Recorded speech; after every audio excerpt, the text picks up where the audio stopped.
பயம் அப்படின்னாலே நம்ம எல்லாருக்கும் வந்துடும். ஏங்க பயம் வருது? எல்லாத்துலேயும் வரும்.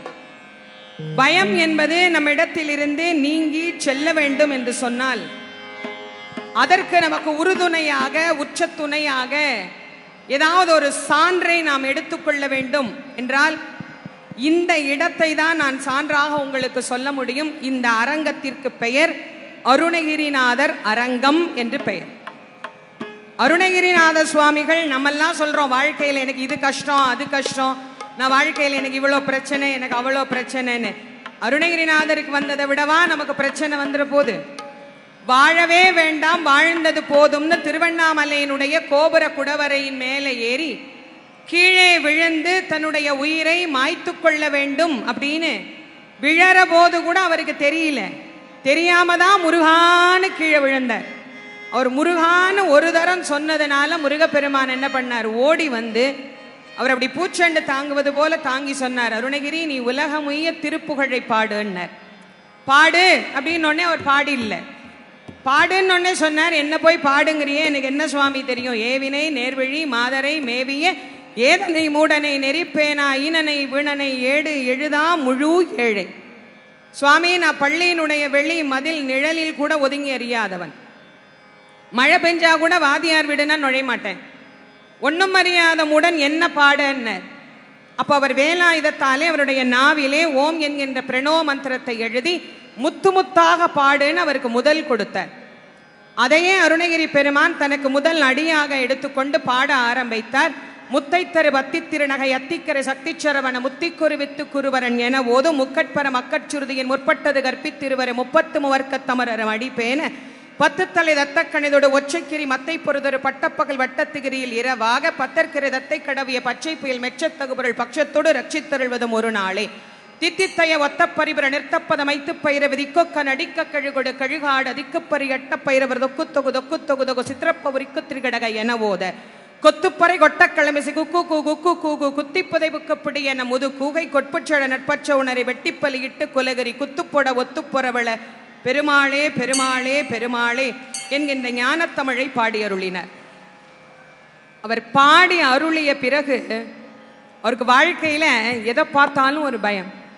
யமனை பார்த்தா பயம், எல்லாரும் பார்த்தாலும் ஒரு பயம். அவர் முருகன்ட்டே சொன்னார், முருகா நான் யாருக்கும் அஞ்சு வாழ்ந்துட்டு இருக்கிறேனே, எனக்கு அஞ்சாத நிலைமை எப்போ தருவேன்? யாருக்கும் பயப்படலனாலும் கடைசியில் ஒருத்தன் வருவான் எரும மாட்டு மேல், அவனை பார்த்தா எனக்கு ரொம்ப பயமா இருக்குது என்ன சொன்னார். 5 முகம் தோன்றில் 6 முகம் தோன்றும், வெஞ்சமரில் அஞ்சேல் எனவையில் தோன்றும். யாருக்கு நெஞ்சில் ஒரு கால் நினைக்கின் 2 காலும் தோன்றும். முருகா என்று ஓதுவார். நீ முருகான்னு ஒரு தரம் உண்மையா சொல்லு, அவன் உன் முன்னாடி வந்து நிற்பான். முருகனே வர்ற அளவுக்கு நாங்க என்னங்க அவ்வளோங்க புண்ணியம் பண்ணி இருக்கிறோம் அப்படின்னா அதுக்காக அருணகிரிநாத சுவாமி நமக்கு சொல்றார், கவலையே படாத, அவனுடைய வேல் இருக்கிறது, அவனுடைய மயில் இருக்கிறது, அது உன்னை பாதுகாக்கும். வேல் என்பது ஒரு ஆயுதம். அது வெறும் ஆயுதத்தின் அடையாளம் அல்ல, ஞானத்தின் அடையாளம். முருகப்பெருமானுடைய தத்துவமாக இச்சாசக்தி கிரியாசக்தி ஞானசக்தி தத்துவம் முருகன். இச்சாசக்தியாக வள்ளியம்மையும் கிரியாசக்தியாக தெய்வயானையும் ஞானசக்தியாக வேலாயுதமும் அங்கே சொல்லப்படுகிறது. வேல் என்பது ஞானத்தினுடைய பிரதிபிம்பம். ஞானம் எப்படி இருக்கணும் அப்படின்னா வேலினுடைய வடிவத்தை தான் காட்டுறோம். மேற்பகுதி கூராக இருக்க வேண்டும், நடுப்பகுதி விசாலமாக இருக்க வேண்டும், அடிப்பகுதி ஆழமாக இருக்க வேண்டும். இங்க எங்க பார்த்தாலும் உங்களுக்கு வேல் வச்சிருக்கிறோம். இல்லைன்னா நீங்க இப்படி என் கையை பார்க்கலாம். இந்த கையினுடைய அமைப்பு வேலினுடைய அமைப்பு. அதனால்தான் பெரியோர்கள் ஞானியர்கள் எல்லாம் இப்படி ஆசீர்வாதம் பண்றதுக்கு காரணம் என்னன்னா ஞானம் கிடைக்கணுங்கிறதுக்காக இப்படி பண்றாங்க. இந்த கையை பாருங்க, மேல் பகுதி கூராக இருக்கும், நடுப்பகுதி விசாலமாக இருக்கும், அடிப்பகுதி ஆழமாக இருக்கும். இந்த வேல் ஞானத்தினுடைய அடையாளம். ஞானம் எங்கு இருக்கிறதோ அங்கு அச்சப்பட வேண்டிய அவசியமே இல்லை. வள்ளுவர் சொல்றார், அஞ்சுவது அஞ்சாமை பேதமை அஞ்சுவது அஞ்சல் அறிவார் தொழில்னர். அறிவை தாண்டி ஞானம் என்பதற்கு நாம் வந்துவிட்டோமையானால் நிச்சயமாக எதற்கும் பயப்பட வேண்டிய அவசியமே இல்லை அப்படிங்கிறத முருகப்பெருமான் தெளிவுபடுத்துகிறார். அந்த ஞானத்தை நமக்கு தரக்கூடிய வேலை முருகன் கையில் ஆயுதமாக வைத்திருக்கிறார். எதற்காக? பக்தனுக்கு துயரம் வந்தால் அழிப்பதற்காக, பக்தனுக்கு பயம் வந்தால் அதிலிருந்து அவனை காப்பாற்றுவதற்காக. அது 2 in 1.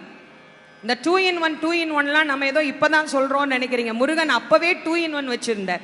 அப்பா இங்க பாரு, உனக்கு பிரச்சனைன்னு வருதா, என்னுடைய வேல் உன்னை அரணாக பாதுகாக்கும். உனக்கு பயம் வருதா, உன்னை கட்டி அணைத்து அது பாதுகாத்து கொள்ளும்.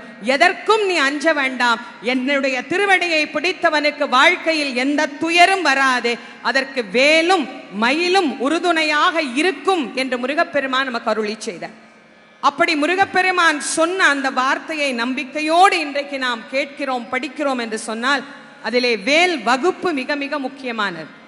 வேல் வகுப்பு எவ்வளவு அழகா, எவ்வளவு அற்புதமா நமக்கு அருணகிரிநாத சுவாமிகள் பாடிய பல வகுப்புகளிலே வேல் வகுப்பிற்கு அவ்வளவு சிறப்புண்டு.